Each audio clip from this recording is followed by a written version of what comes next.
Damas y caballeros, niños y niñas, piojos y liendres, bienvenidos a este nuevo episodio de Pregunta a la View. Esta semana me llegó una pregunta muy especial, puesto que una amiga de Santiago me preguntó, ¿podrías hablarme sobre mujeres importantes en la historia de la ciencia?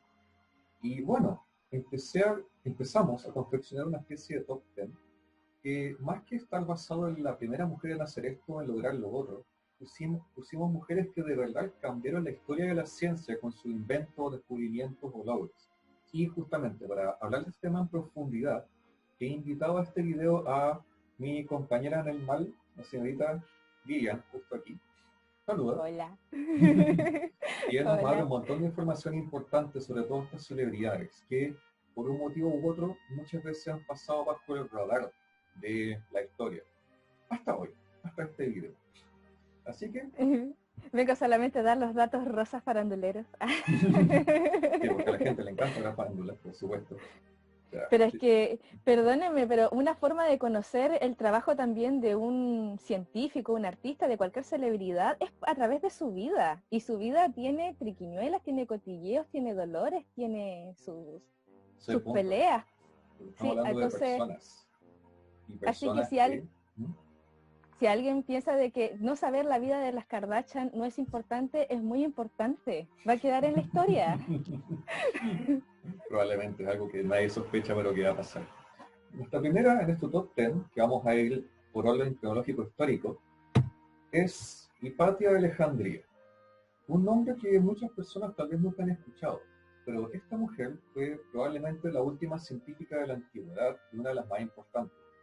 Dicen que trabajó en la famosa biblioteca de Alejandría y fue inventora, fue astrónoma, fue física, fue matemática, fue profesora de muchas personas importantes de su época, pero tuvo un destino muy trágico, por así decirlo. ¿Cierto, Baby?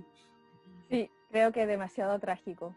Y posiblemente dentro de las muchas teorías de cómo realmente fue su muerte, creo que la que todos convergen claramente es que ella prácticamente fue víctima del cotilleo del poder.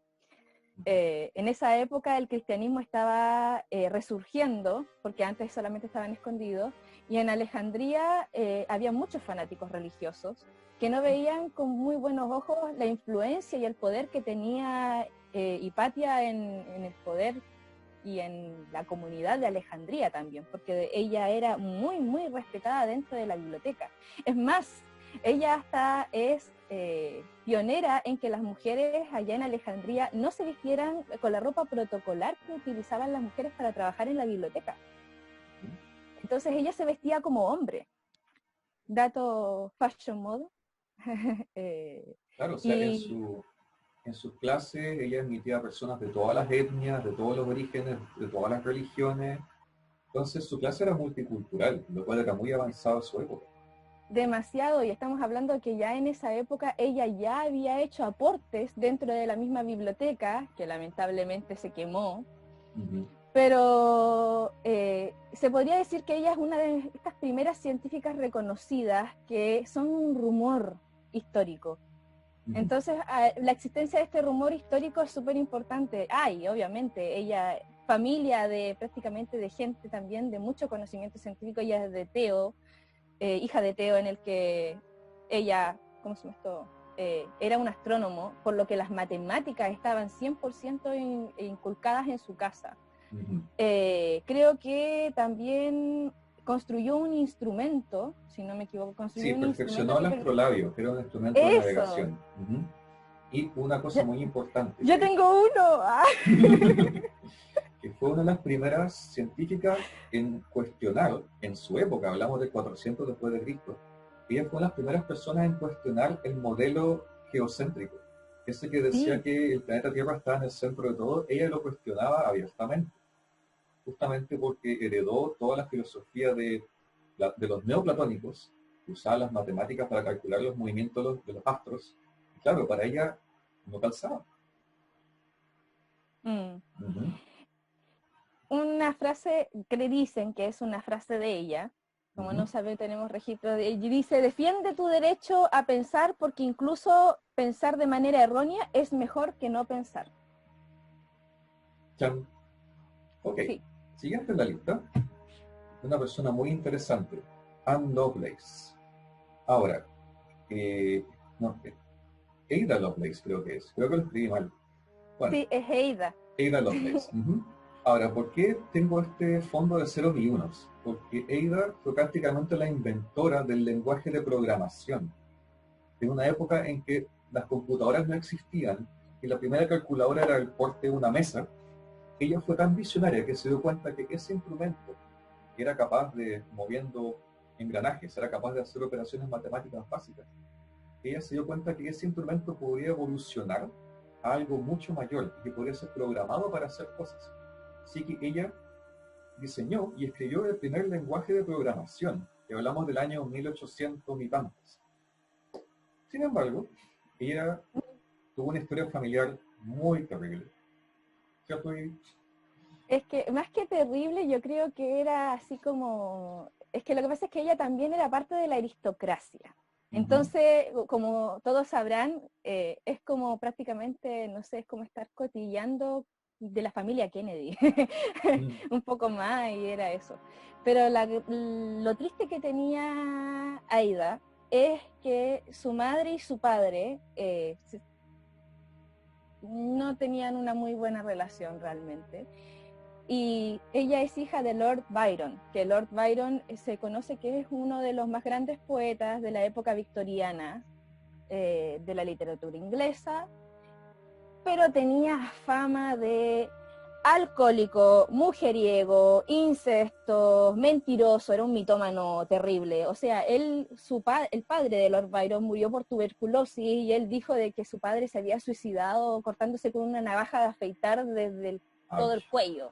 Bueno, Eso estamos es lo que hablando de la época de los poetas perdidos, los poetas muertos. Hablamos de casi la misma época de Rimbaud, de Baudelaire, ¿cachai? Y todos sí, esos tienen esa misma reputación, más o menos. más o menos.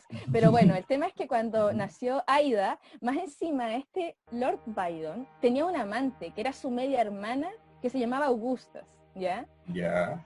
Cuando nació Aida, su madre le puso Aida, Ujú. pero Lord Byron, como todo machista pecho peludo de la época, llega y dijo, no, yo quiero llamar a mi hija como Augustus, como mi amante. Terrible, o sea, terrible para su madre realmente. Más humillada ya no podía sentirse. Es Y un cuando insulto, cumplió, sí. sí, Ujú. pues cuando cumplió un mes de nacida, las abandonó, a ella y a su madre.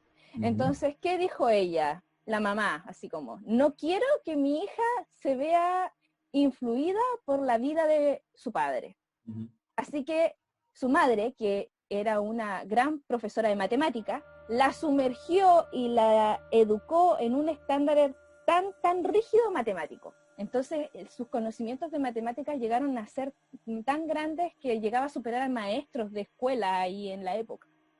Bueno, Y irónicamente, ella quizá, ella imaginó muchas cosas, pero no creo que ella jamás le haya ocurrido lo que son los computadores hoy día y lo que pueden hacer. es que igual yo creo que sí, para las notas al pie que ella Ujú. hacía, porque ella hizo como notas al pie por un científico que estaba haciendo esta máquina calculadora Ujú. a vapor, porque la estaba haciendo a vapor, Ujú. que se llamaba la máquina diferencial. Sí. Y como le dijeron, ¿sabes qué? Como tú me tradujiste toda esta investigación al inglés, más encima porque Ujú. podrías darme tus apreciaciones y dejarme unas notas al pie de página, que fueron como chorrocientas notas que le dejaron, en el que ella dijo de que estas como computadoras podían hacer algo mucho más, podían hacer música, y Claro, que más encima también, sí, pues que podía hacer música. Ella hablaba de que no solamente esto iba a servir para cálculos matemáticos, ujú. sino que esto era una proyección a futuro de que también podíamos hacer arte. Claro, componer Entonces, música, crear cosas, programarlas con instrucciones y toda esa onda. O sea, fue tan visionaria que se adelantó casi siglos a su época. y ella hizo los primeros cálculos como correctivos y los Ujú. anotó ahí. Entonces, por eso se le puede ella decir de que ella es la madre de la programación. La siguiente en nuestra lista es tal vez la más conocida para el público general, Marie Curie, la persona que gracias a su trabajo descubrió el fenómeno de la radiación. radiación en general, no solamente radiación nuclear, sino de todos los elementos radioactivos, del sol, de las ondas de radio.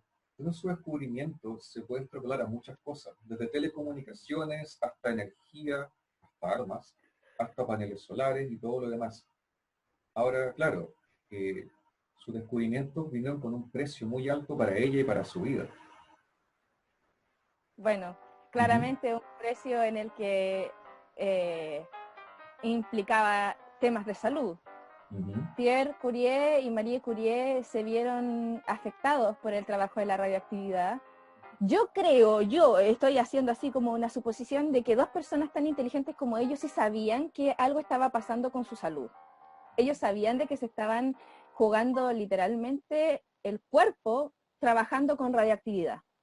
¿Por qué? Porque ellos al trabajar se sentían más cansados de lo normal. ya, Pierre tenía que dormir más de lo habitual para poder retomar el trabajo y ujú, Mariette empezaba a tener problemas de fatiga y dolores estomacales. ¿Ya? ya, Entonces, yo creo que, claro, siguieron trabajando en radioactividad porque era lo que querían y eran personas curiosas y ambiciosas con respecto a los temas científicos, pero yo creo que muy en el fondo sabían que se estaban suicidando adrede. Así, suicidando por su trabajo, así. Sí, vamos a morir con las botas puestas, como se dice. Eh, pero bueno, Pierre Curie falleció porque prácticamente le aplastó un carruaje, 6 toneladas encima, no quedó nada de él, ouch. no pudo Ujú, salir con vida con eso. ujú. Y eso fue después de que hubieran ganado el primer Nobel, que fue por la radioactividad y su Ese es descubrimiento de... otro detalle importante, que ella es la única mujer y tal vez la única persona hasta hoy que tiene dos premios Nobel, cada uno una ciencia distinta.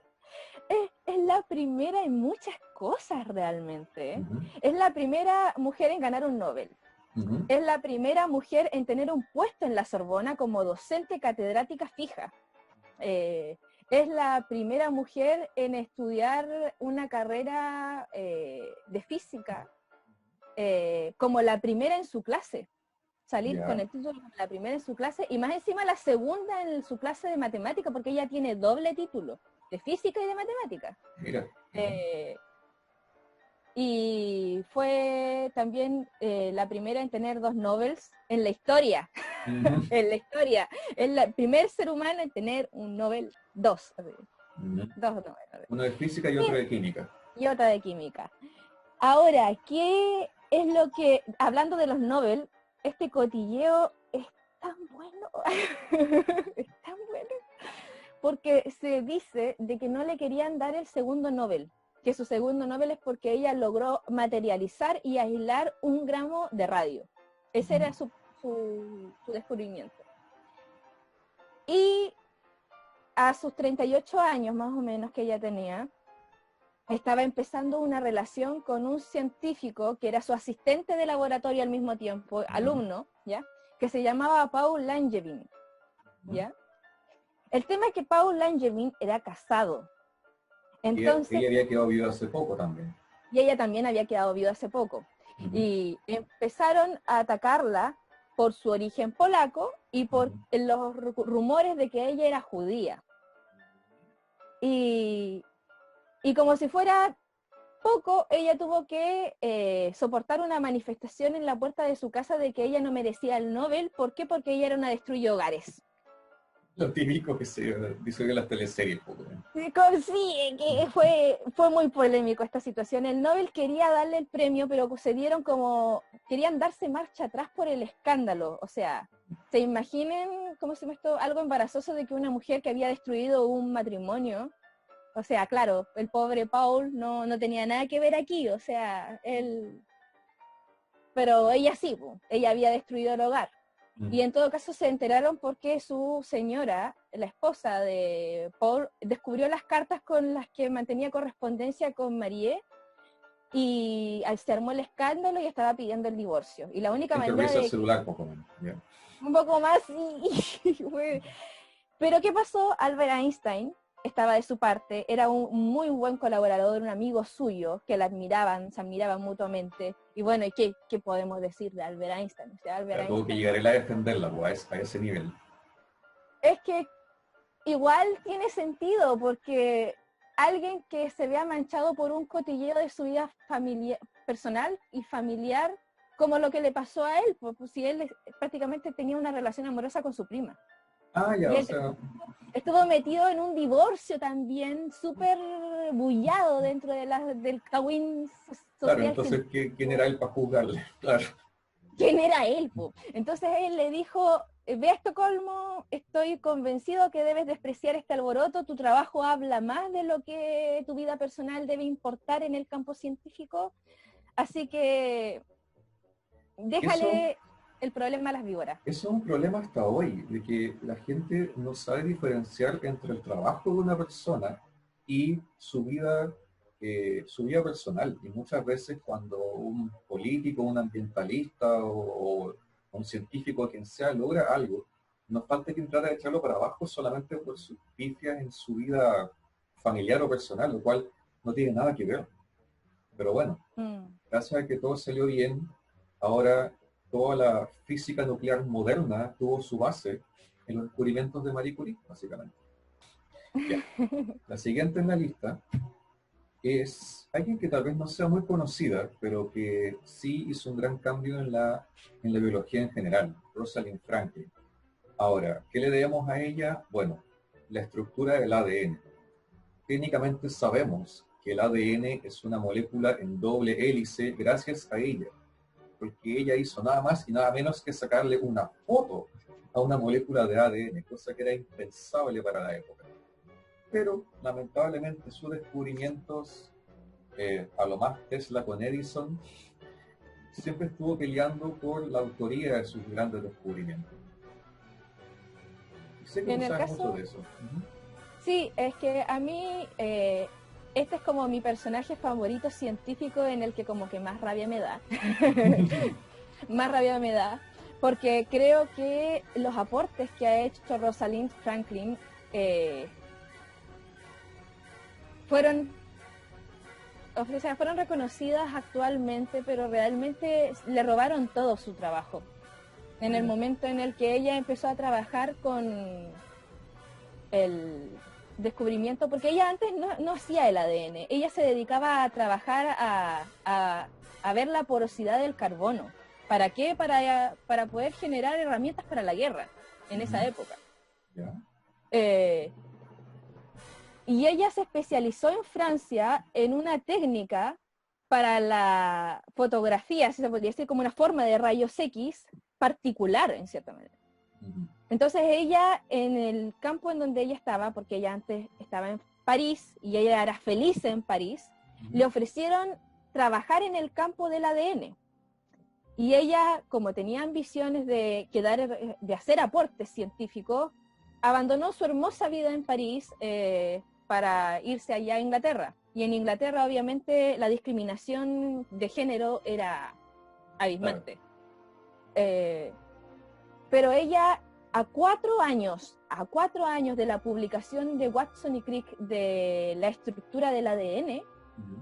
ella, al haber sacado la foto 51, que así se le llama la foto del ADN, Ujú. había hecho notas abajo de sus observaciones en el que describía toda la estructura del ADN. Es una estructura helicoidal con tanta estructura, con tantas bases nitrogenadas y cosas. Eso todo ella lo había hecho antes de que Watson y Crick lo hiciera. Es más, fue su propio jefe y supervisor quien le mostró la foto a Watson y Crick sin que Rosalind lo supiese. Uh, Eso es, Así fue, si no, si ya se sabe, eso ya es se robo de arte, sabe. es Fue propiedad realmente, intelectual. ¿Ya? y es más, Watson y Crick antes de que su jefe, el jefe de Rosalind, le mostrara a ellos la foto, ellos sabían que ella le estaba sacando fotos, estaba haciendo una investigación relacionada con el ADN y le invitaron a ver sus estructuras. Y Ujú. Rosalind llega y le dicen como que estáis mal aquí. No, esto como que no funciona, esto no tiene sentido, esta estructura, pero es porque ella ya le había sacado una foto. Ujú. Pero como ella no quería comprometer a que su trabajo o sus suposiciones no fueran reales, no le dijo nada. Porque ella quería corroborar su trabajo primero. Entonces, lo triste aquí es que cuando este jefe le sacó la foto y se lo mostró a Watson y Crick muy, llenaré ahí falsamente, la vuelven a invitar, le muestran su modelo y ella dice, no, aquí sí, esto sí tiene sentido, esto en su cabeza así prácticamente diciendo, esto se parece mucho a mi modelo, posiblemente mi modelo está bien. Yeah. Lo que yo pensaba con la fotografía que yo había sacado quizás estaba bien. Listo, se publicó, se publicó Watson y Crick, se publicó... Nobel, claro. Sí, sí, es que además de Watson y Crick, después pasó un año y se publicaron 2 trabajos más. Y en eso estaba el trabajo de la foto de Rosalind Franklin, basándose bibliográficamente en el trabajo de Watson y Crick, cuando Watson y Crick se robó su foto. Ironías de la vida, sí. Entonces, para mí fue un blown mind cuando yo lo supe esto.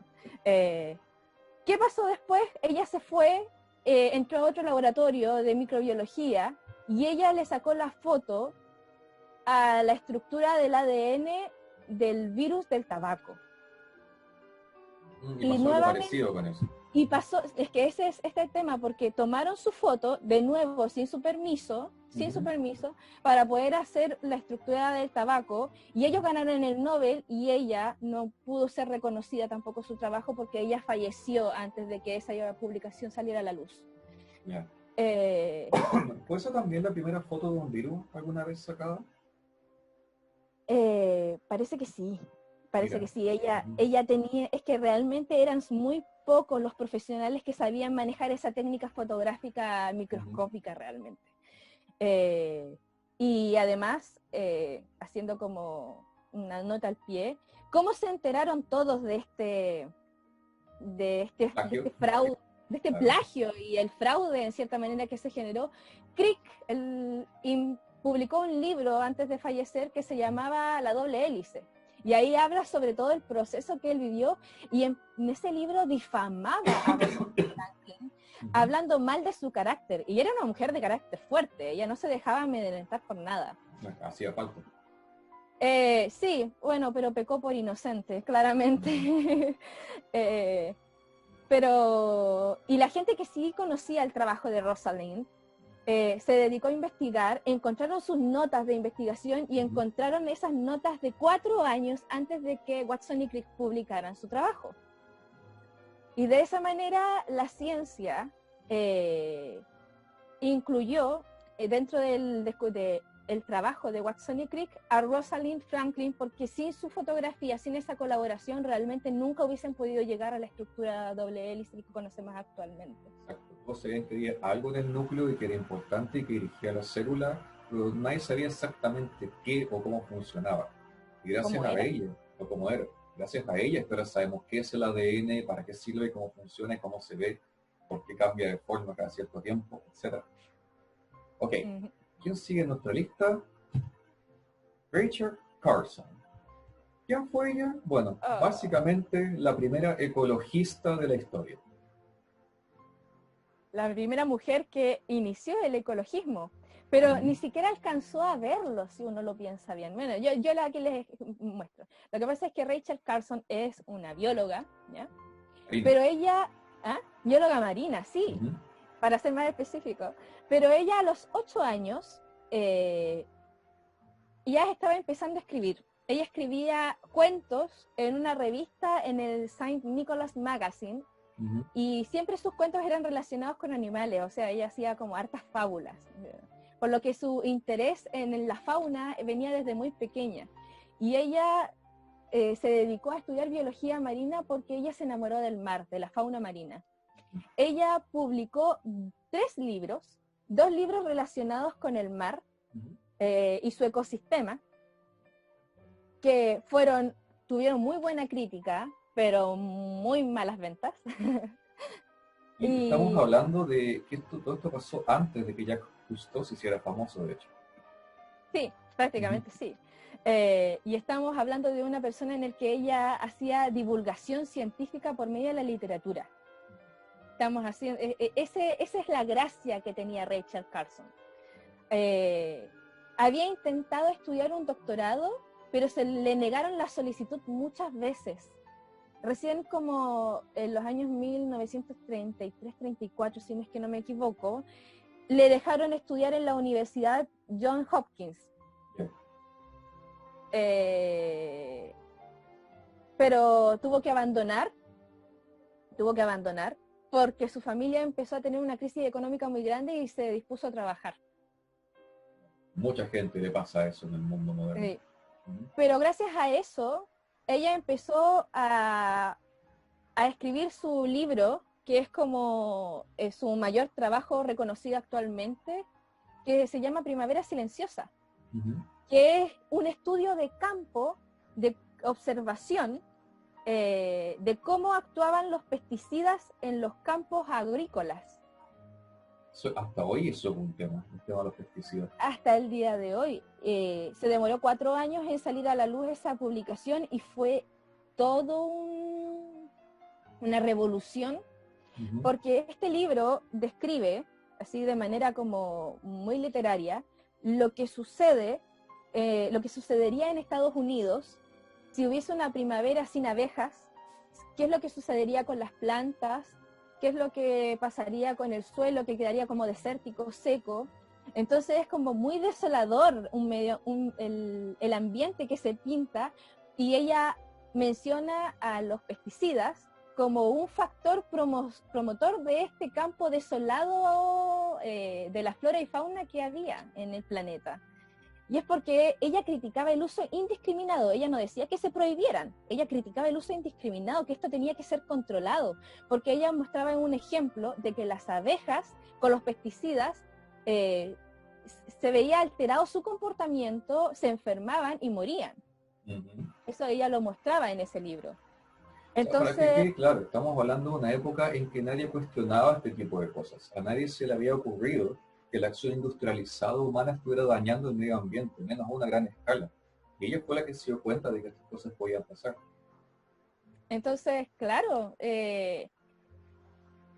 y recibió muchas amenazas de muerte, que le iban a quemar la casa, amenazas a su familia. Ella fue realmente hostigada por mucho tiempo. ¿Por qué? Porque en esa época Kennedy, conociendo la popularidad que tuvo la Primavera Silenciosa y cómo esto también estaba teniendo un impacto en el pensamiento de la sociedad, hizo el primer departamento de medio ambiente y hizo una legislación prohibiendo un tipo de pesticida que era el que más utilizaban, que ese creo que lo sabes tú, Álvaro. DDT. El DDT. Entonces, claramente que los empresarios dedicados a la industria de la producción alimenticia estaban realmente choreados con Rachel, ¿entiendes? Porque Kennedy estaba teniendo conciencia ecológica y estaba poniendo las primeras legislaciones, pero lamentablemente Rachel murió a los 56 años con un cáncer de mamas y no alcanzó a ver los cambios, los cambios de la legislación y la contribución que había hecho, y por eso se le llama que es la pionera ecológica, porque fue la primera en poner la semilla para los cambios al medio ambiente, la conciencia ecológica. La siguiente, Katherine Johnson. ¿Qué le debemos a ella? Bueno, como sale en la imagen, la llegada del hombre a la luna. Y esto es algo que no mucha gente sabe, pero básicamente, sin todos los cálculos matemáticos, algebraicos y físicos que ella hizo, el Apolo 11 no habría podido ni siquiera despegar. Sin embargo, como en todos los casos que ya hemos mencionado, le costó mucho llegar al lugar al que llegó. Bueno, claro que le costó porque ella era afroamericana y ella estaba prácticamente en la época en el que estaba la lucha por los derechos civiles. Curioso porque en las fotos que veo de ella se ve como bien blanca. ¿Estás segura que es ella? ¿La de la foto? Sí. Quizás era en su época universitaria, puede ser, porque yo igual he visto otras fotos. Bueno, igual ahí se ven otras fotos, posiblemente ahí. Aunque bueno, también puede darse, porque sea de matrimonio, como dices tú, mezclado y que se expresen más genes de un lado que del otro. Sí, bueno, ¿Qué es lo que yo puedo decir de ella? Que ella era una mujer muy inteligente, siempre ha sido muy destacada en las matemáticas desde la escuela. Ella terminó la escuela a los 18 años, sin tener ningún problema de repetición de cursos tampoco. Ella entró a la universidad también con mucha dificultad, pero ella tuvo un mentor que fue W. Clayton, que fue el tercer afroamericano en doctorarse en matemáticas en Estados Unidos. También un activo participante de los derechos civiles también, de la igualdad, o sea, del fin de las leyes raciales también en la época.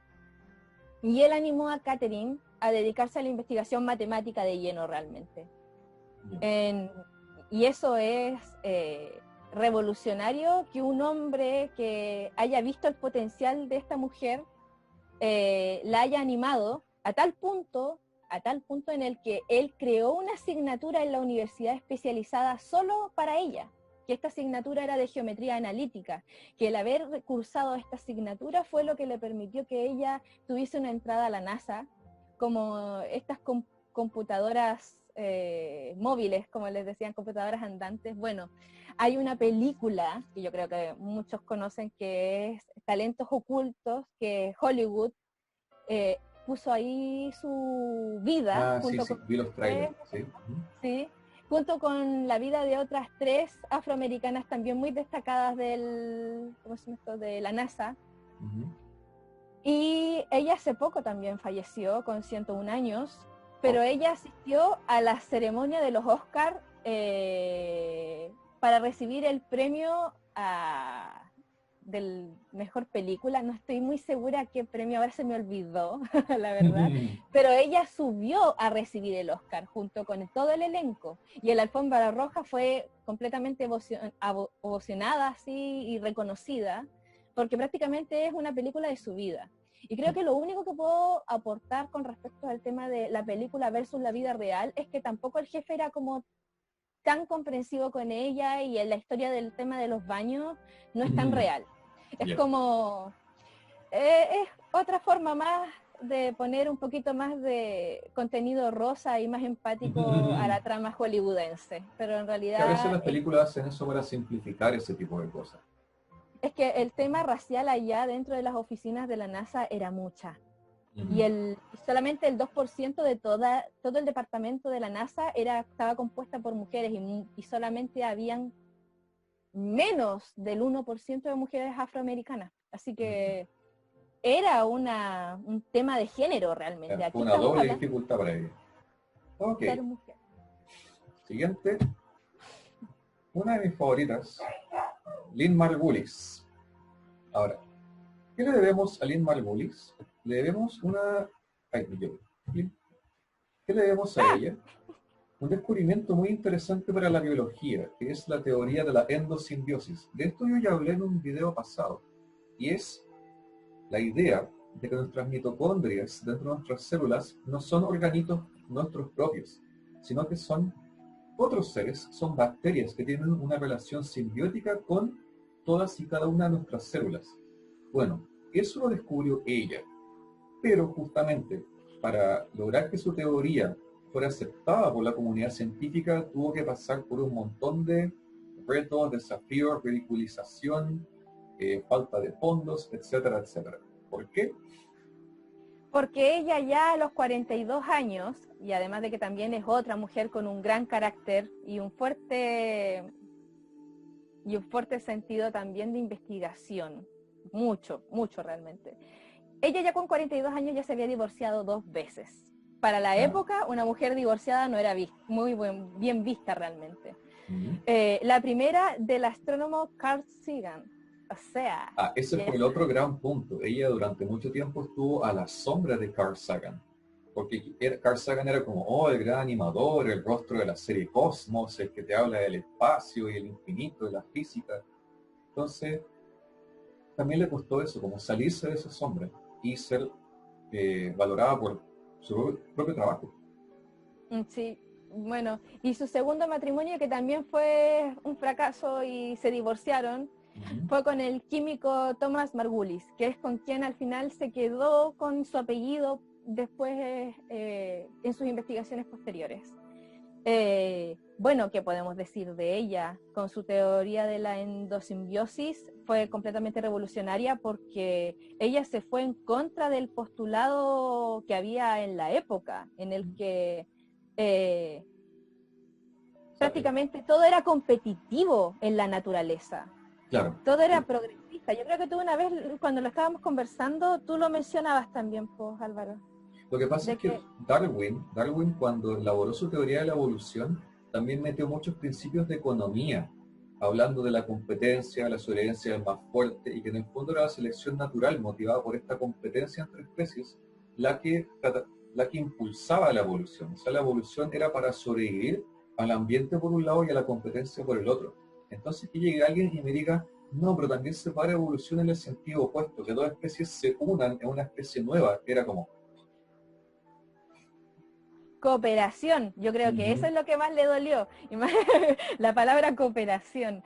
Y eso fue tan cuestionado, esa forma de pensar, que ella cuando publicó su trabajo, dicen que 15 revistas científicas se los rechazaron. 15, dicen que más, que son 20 realmente. Y ella lo publicó en la revista Natural parece, Nature. en Nature, Ujú. en 1967. Mi inglés es muy malo, así que gente, por favor, es que yo hablo un asco el inglés, ¿ya? Ujú. Me sale mejor el italiano de lo que me sale el inglés. Ok. Pero esa investigación cuando fue publicada no pasó nada, no tuvo ninguna repercusión, no, ni Ujú. siquiera algún tipo de publicidad o reconocimiento. Es más, cuando ella pidió solicitudes para poder hacer la investigación, pedir financiamiento para que su investigación se pudiera llevar a cabo, una de sus solicitudes le enviaron una carta diciendo: su investigación es basura, no se moleste en volver a solicitar. Ahora, ¿por qué sabemos que esto es cierto? Uno, porque las mitocondrias tienen su propio ADN dentro, aparte del ADN que está en el núcleo de la célula. Y dos, porque existen en la naturaleza bacterias de vida libre que se parecen mucho a las mitocondrias de hoy. Entonces, esas dos pruebas eran como sumar uno más uno. Hoy en día también se ha confirmado que los cloroplastos de las plantas también alguna vez fueron bacterias de vida libre. E incluso se postula que tal vez otros organelos de otros tipos de células también sean simbiontes. O sea, básicamente todos y cada uno de nosotros no somos un solo organismo, somos miles, millones. Y si uno lo piensa bien, claro que tiene sentido el postulado que ella habla, porque Ujú. somos miles, ¿cómo nos vamos a interaccionar entre nosotros? Ella tiene una frase que es muy Ujú. bonita, que yo como lo extrapolo también a mi vida. Ya tú sabes que yo tengo un libro lleno de frases de mujeres destacadas. La vida es una unión simbiótica y cooperativa que permite triunfar a los que se asocian. Nosotros sin cooperación, como seres humanos, si uno lo pensamos bien, no somos nada sin la ayuda del otro. Nuestro desarrollo viene del trabajo grupal y de la Exacto. interacción con el otro. Es la única manera de que nosotros podamos prevalecer en esta tierra, que es la única que conocemos por el momento. O sea, imagínense, ¿cómo sería si estuviéramos todos nosotros encerrados en nuestras casas sin hablar ni salir a hablar con nadie? ¿Quién se imagina ¡Creamos eso? Zoom! ¡Creamos Zoom! Ok, siguiente. Cecilia Payne. Aquí ya nos vamos por fin al tema de la astronomía, y es un tema muy curioso, porque me sorprendió leer que en la época de ella, el tema que está aquí era un tema que a otros científicos nunca les llamó mucho la atención, nunca le dieron importancia, pero ella sí. El tema de saber de qué están hechas las estrellas, y que ahora parece algo tan sabido y obvio que básicamente el Sol es una bola de gases incandescentes, pero en su época la gente simplemente, los científicos simplemente asumían que el Sol tenía que estar hecho de las mismas cosas que nuestro planeta nomás, y más o menos en la misma proporción incluso. Sin embargo, ella, igual que las científicas anteriores, dio vuelta el paradigma de la época y descubrió que las estrellas están hechas de gases como el helio y sobre todo el hidrógeno, que es su fuente de combustible principal. Ahora bueno, igual que los casos anteriores, también tuvo que pelear un montón para ser tomada en cuenta, ¿o no? Sí, no la dejaron entrar a la universidad y se demoró. A ella no le dieron su título, Ujú. no le dieron su título. Ella tuvo que reclamar por su título. También, a ver, ella tenía fama de tener como una conducta como dura, pero no así como tan exaltada como Rosalind Franklin y no tan aguerrida como Marie Curie y cosas así. Era como la típica amiga en el que ella llevaba todas las cosas en paz, pero con mucha firmeza. Claro. Sí, Ujú. muy tranquila. Prácticamente su trabajo sobre el tema de las estrellas que predominantemente estaban que como tú habías dicho, estoy como rememorando que la conversación que habíamos tenido previamente, Ujú, ujú. su tesis era sobre que el hidrógeno era el constituyente más predominante en las estrellas. Ujú. Y ese postulado iba tan en contra de lo que estaban pensando en esa época a nivel astronómico, que Henry Norris Russell, que era su director de tesis, le dijo, tú no puedes publicar esto. Yeah. Tú no puedes, porque tú contradices todo el consenso general de la época. Así que su tesis se demoró 2 años en ser publicada. ¿Te das cuenta? Ella fue, y más encima ella tampoco pudo estudiar un doctorado, se lo negaron. A ella la dejaron literalmente como si fuese una profesora fija y toda su operación, sus trabajos, sus investigaciones quedaron ahí dormidas en las bibliotecas por mucho tiempo. Mucho tiempo. Llegó a hacer clases en Harvard y aún así en Harvard no la pescaron. Se podría decir que esta es una de estas científicas en el que realmente la burocracia se la absorbió por ser mujer. Y muchas veces justamente la burocracia se ocupa a propósito para enterrar temas, para olvidar a personas y a cosas, y eso pasa en todos los aspectos, en los temas legales, temas económicos, temas sociales, etcétera. Bueno, Pero, pero este es un descubrimiento súper importante, o porque sea, estamos hablando de las estrellas, las vemos todo el tiempo en el cielo, ¿cómo alguien no las cuestionó? Lo hizo esta mujer. hoy en día todavía hay gente que no sabe que nuestro Sol es una estrella. Incluso el otro día había un meme que dice como, oh, ¿cómo será ver una estrella de cerca? O sea, tienes una ahí mismo. Sí. Ahora bueno, Bueno, hoy en día también sabemos que las estrellas no son infinitas, que se van a acabar. Como toda cosa que tiene un combustible, algún día se va a acabar. Y el día que nuestro Sol, que es una enana blanca, se vuelva un gigante rojo, va a ser porque se le acabó el hidrógeno y porque se le acabó el helio. A medida que se le vaya acabando el combustible, que vaya requiriendo otros elementos más pesados para seguir ardiendo, vamos a ver cómo el Sol va a mutar. Bueno, claro, sí que todavía estamos ahí para presenciar eso. es que tiene mucho sentido por si todos los compuestos atómicos tienen una vida media a través del tiempo y también ellos interactúan entre estos mismos compuestos para hacer que esta vida media sea cada vez más lenta. Entonces, yo siempre he dicho de que todo en la vida es cíclico, no importa de si es animado o inanimado realmente. Todo es cíclico, todo tiene un punto final en algún punto. ¿Para qué? Para que pueda renacer y formarse algo nuevo. Yo tengo por lo menos la fe, gracias al trabajo de Cecilia, yo tengo la fe de que nada es tan finito, todo se transforma claramente, pero siempre va a ser como en forma de renacimiento. Pero querámoslo o no, Cecilia igual es una científica en el que se ha reconocido hace poco, porque en un congreso organizado por la UNESCO y por la Unión Astronómica Internacional, en el 2009, recién fue reconocida, la mencionaron y la reconocieron como una mujer astrónoma. Después de su muerte. Sí, mucho después de su muerte, claramente. Y es reciente también este personaje a través de la historia de las mujeres científicas. Es reciente realmente su reconocimiento.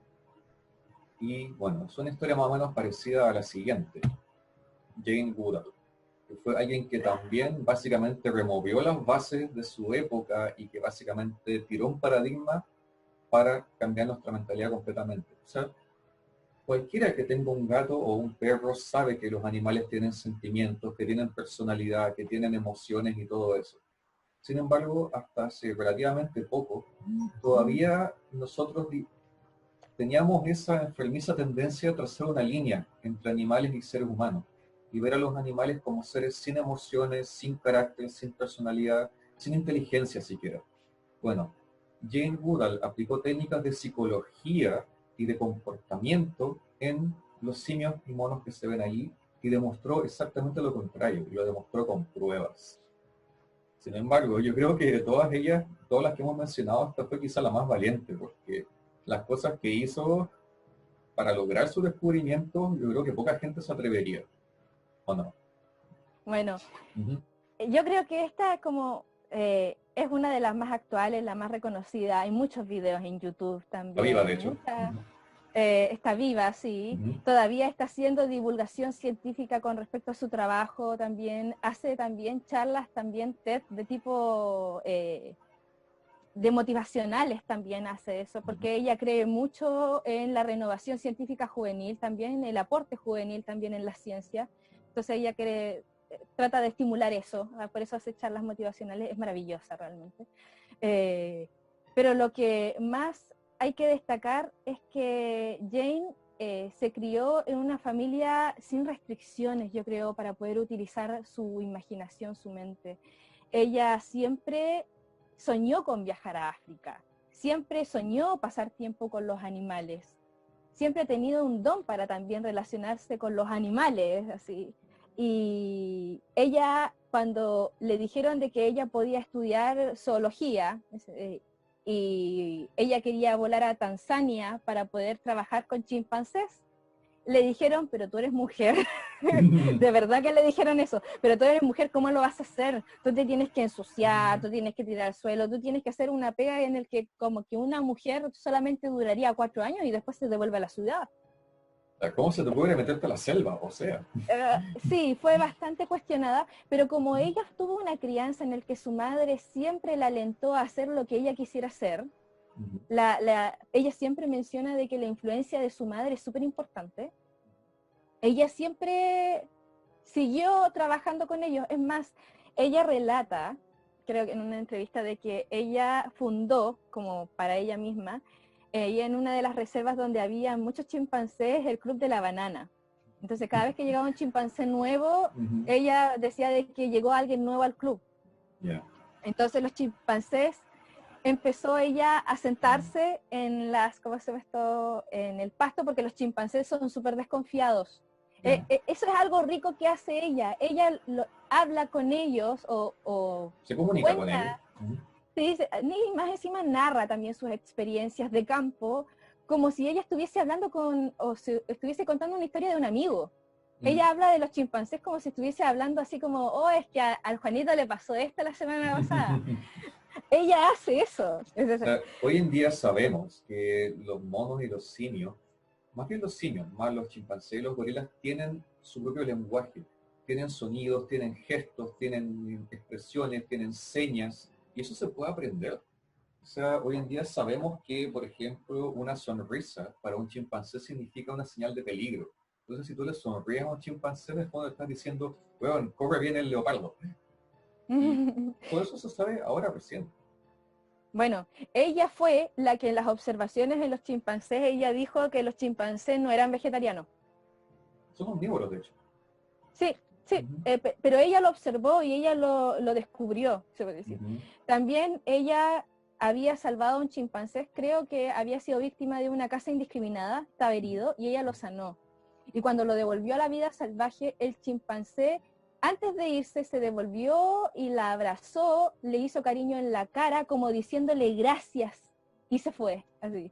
Entonces, ella es la pionera también en la psicología relacional. Esa es la parte, porque antes no había eh, estudios relacionados con psicología relacional. Ella hablaba de las neuronas espejo para sus estudios con el chimpancé también. Ella hablaba de la empatía entre seres humanos y entre especies. Y ella, yo, en mi opinión, porque una vez la mencionó en una charla TED, creo, o quizás en otra charla, en el que ella hablaba efectivamente de la influencia de Margulis dentro del tema de la cooperatividad, porque estos son clanes sociales cooperativos. Con su estructura, Sí, jerarquía, órdenes. De hecho, lo curioso es que mucho de la investigación de ella se puede aplicar perfectamente en seres humanos. sí. Ujú. Entonces es completamente novedoso y es increíblemente maravilloso escuchar sus charlas, así que a la gente Ujú. realmente si tienen más dudas con respecto a Jane Goodall, métanse a YouTube porque hay muchos videos de ella, hay muchas entrevistas de ella, tiene una forma de mirar la vida que es maravillosa, a mí me encanta, es una ídola de Ah, de forma de vivir, es mi ídola de mi forma de vivir, es o sea, mi viendo gurú. sus fotos, se nota que es una persona que encontró su paz haciendo lo que ama. Sí, Ujú. sí, efectivamente, y no tiene ningún problema en compartirlo con el mundo, eso es lo mejor. Y bueno, Eh, hablando de personas recientes, vamos un paso más allá. Vamos a hablar de alguien cuyo descubrimiento va a ser importante en el futuro. Jennifer Doudna. A ver, ¿qué le debemos a ella? Hoy en día todo el tema de las cosas transgénicas, de la manipulación genética, de, de curar enfermedades genéticas gracias a la manipulación del ADN, todo eso se lo debemos a ella. O sea, hasta hace poco había cosas que se podían hacer, pero había técnicas que eran bastante lentas y torpes. Sin embargo, ella descubrió que ciertas bacterias tienen una proteína llamada CRISPR, así como los Choco Crispies, pero distinto. La proteína CRISPR es una proteína capaz de básicamente pescar una hebra de ADN y cortarla a la mitad. Esta proteína puede ser usada para cortar el ADN, sacarle un pedacito, ponerle otro pedacito, mezclar dos hebras. O sea, gracias a este descubrimiento es que la ingeniería genética del futuro ya no es ciencia ficción, sino que es una realidad. Y bueno, este tema da mucho para pensar, da mucho para pensar en el orden ético, en el orden social, en en el orden incluso valórico de las cosas. O sea, yo sé que tú como bióloga obstetra tienes muchas observaciones éticas sobre lo que se puede hacer con ingeniería genética. Muchas. Igual Ujú, ella lo que, como trabajó en sé muy poco de su vida realmente, ujú, tengo que decirlo, como es tan reciente, y ella, tengo entendido de que ella resguarda mucho su vida privada. ujú, Eh, lo que ella pensó es que todo en la naturaleza que es mediado por proteínas, tiene alguna proteína que regula y trabaja en corte y empalme, o sea, dentro de nuestros núcleos celulares funciona así, tenemos proteínas propiamente tal que es corte y empalme y modificación de ADN. ujú, Lo que ella hizo a grandes rasgos es ponerle un chip de computadora a una proteína preexistente ujú. para poder manejarla a su antojo. Sí. Eso es lo que ella hizo. Ujú. Eso no quiere decir que yo le quite mérito. Lo que pasa es que ella fue viva. Se podría decir. Ella utilizó la tecnología y toda la información que se tiene a mano para poder tecnologizar algo ya preexistente. Ujú. O Eso sea, es a para grandes. poder, de una herramienta en nuestras manos, básicamente, que cualquiera Sí, con el conocimiento puede ocupar. Ahora, ¿cómo ocupamos esta herramienta? Eso ya da para mucho debate. La gente ya se sí. queja de los tomates alterados, de Es que los... fíjate que yo creo que eso es como hipocresía bioética, Ujú, porque como llega y dice, es que es un tema de discusión por el simple hecho de que vamos a alterar la naturaleza del ser humano poniendo guaguas con ojos azules y realmente tenía ADN de ojos café, por ejemplo. O vamos a salvar a gente de las enfermedades. Claro, siempre va a ser ético mientras sea un beneficio en pro del bienestar del ser humano y en pro al ecosistema también, que no sean tan alterados. Pero, caballeros, están dejando que existan alimentos transgénicos. Le están poniendo características a los alimentos y quitando características a los alimentos para que se vean más bonitos o tengan cualidades que realmente no tienen naturalmente y que se duren más en el tiempo, que sean mejores que los preservantes que les ponen encima. Entonces, hay un poco, ella trajo a la palestra un poco el tema de la hipocresía en la bioética que existe actualmente. Porque claro, cuestionan de que esta investigación tiene dilemas éticos, pero no tiene ningún dilema ético a alterar componentes alimenticios y transgénicos. Está claro, la gente... Yo le doy la gracia a eso, es como discusión, pelea científica, pelea, Claro, pelea, siempre hay pelea. mucha prueba y error en esto y hay muchos experimentos que se hacen solamente para saber qué pasa si. O sea, ¿qué pasa si hago Mm. una rana fosforescente? ¿Qué pasa si hago un pescado fosforescente? ¿Qué pasa si hago un chancho fosforescente? O sea, ¿qué pasa si hago un tomate fosforescente? Entonces, la gente dirá, oh, están jugando con la vida, pero de la misma manera que cuando se descubrió la radiación no se Chancho sabía en por el momento taxi. exactamente para qué podía servir. Todo esto también tiene una gama de posibilidades tan amplia que es hasta difícil imaginarlo. Hay gente que se imagina que, claro, vamos a hacer clones de todas las personas iguales, todas perfectas y todas como áreas blancas, ojos azules, para eliminar todo lo demás, poco menos, como en ciertas películas que pasan. O que también se puede ocupar, Gataca, esa Gattaca, película. sí, Sí, buena película. o también que se puede ocupar simplemente para prevenir enfermedades, para mejorar los alimentos, para salvarnos a nosotros mismos de defectos que son evitables. O sea, si tú sabes que tu hijo va a nacer con alguna falla, como espina bífida, por ejemplo, y puedes arreglarlo, ¿lo harías? Bueno, niños, esa ha sido nuestra lista. Yo no llamaría esto top 10 porque fuimos realmente por orden cronológico. Sin embargo, esto era necesario porque, como dijo, creo que, no sé si fue Newton el que lo dijo, pero que los científicos siempre se paran en hombros de gigantes. Es decir, que para descubrir algo te hace falta que alguien más haya descubierto el paso previo primero. O sea, ¿cómo puedes saber que las estrellas están hechas de hidrógeno si no tienes un telescopio, por ejemplo? ¿Cómo puedes modificar el ADN si no sabes lo que hay dentro del núcleo en primer lugar? O sea, cada científico le debe su avance al avance del anterior.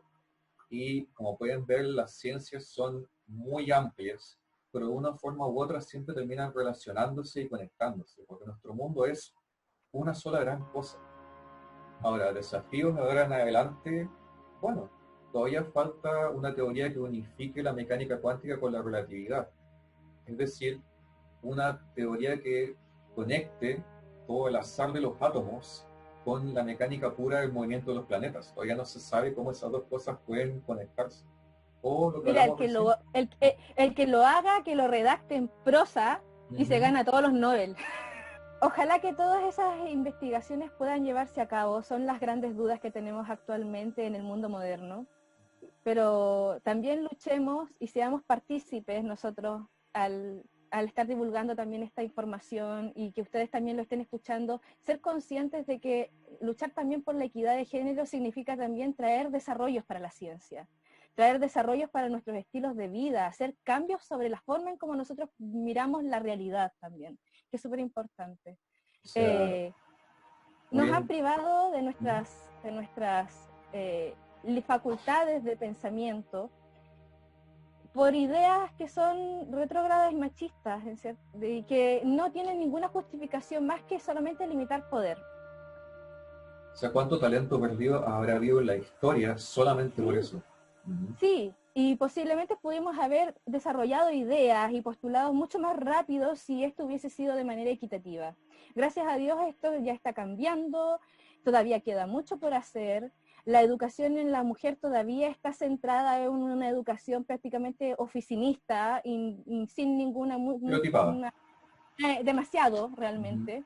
Los estereotipos de género todavía son muy firmes y con estas imágenes, con estas científicas, con estas personas que se vieron como personas promotoras del cambio en la civilización, de manera desinteresada y con mucha pasión, son las que nos están permitiendo tener los computadores con los que estamos haciendo este video O actualmente. sea, sorprende ver hoy en día que cuando una mujer da una conferencia de prensa sobre su último científico, la pregunta de los periodistas siempre es, ay, ¿qué se siente ser una mujer científica? O sea, Sí, es terrible. eso ya Es no como, debería ser tema, deberían estarle preguntando sobre sus avances, sobre sus descubrimientos, sobre las cosas a futuro. Esas deberían ser las preguntas. No, ¿qué se siente ser mujer en ciencia? O sea, a esta altura eso ya claro, no debería ser tema. Debería ser no, algo no normal. debería ser así. Ujú, Es que eso se da en todos los campos si uno lo piensa bien. O sea, hasta el día ujú. de hoy le preguntan a Scarlett Johansson si realmente llevaba o ropa interior debajo del traje de viuda negra, ¿entiendes? ¿A quién le Como si eso importa? importara, Claro. ¿entiendes? Ajá. Entonces, disminuir el trabajo de una mujer de manera paternalista porque tú sufres por tu género también es Ujú. machismo. Y eso también tenemos que ser conscientes. escucha a tu polola sus ideas, quizás sean muy locas, quizás sean irreverentes, o quizás a ella no le interese mucho, pero tiene algo que decir, que opinar, puede ser un cambio social, y eso es súper importante. Todos nosotros somos partícipes, escucharnos entre mujeres, escucharnos entre hombres y escucharnos entre nosotros con nuestras diferencias igual, son el avance del futuro, nos guste o no, y tenemos que luchar por esa equidad de género. En otras Dentro de palabras, preocupémonos por la ciencia y no por quién hace la ciencia. quién hace la ciencia. Eso creo que es nuestro análisis final. Muchas gracias por estar en mi video hoy. Y Como siempre, amigo. ahora todos van a conocer tu rostro, todos van a saber lo capaz que eres en tus especialidades.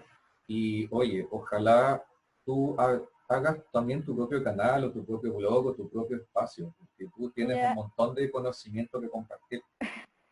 Sí, bueno, ahí vemos, ¿ya? Ahí vemos. Tú sabes de Sí, me que... ofrezco a ayudarte si lo necesitas. Gracias. Sí, sí, yo sé que siempre cuento contigo. Oh, ya. A ver. Sí. Muchas gracias por haber participado hoy y eso. Esperemos a ver si nos volvemos a encontrar en otro video, ya sea mío o tuyo o quién sabe, tal vez de más gente por el futuro. Un gusto haber participado. Gracias por la invitación. Y a toda la gente que nos está viendo, si tiene más preguntas sobre ciencia, tecnología, naturaleza y bueno, también salud, que es la especialidad de mi amiga acá, por favor, mándenos sus preguntas por los comentarios y por todas las redes sociales que ya voy a postar en alguna parte de esta pantalla. Gracias por vernos y hasta la próxima semana. Y si no nos volvemos a ver porque nos vamos a protestar por los derechos de la gente, buenos días, buenas tardes y buenas noches. Gracias por ver. Adiós. Grabación.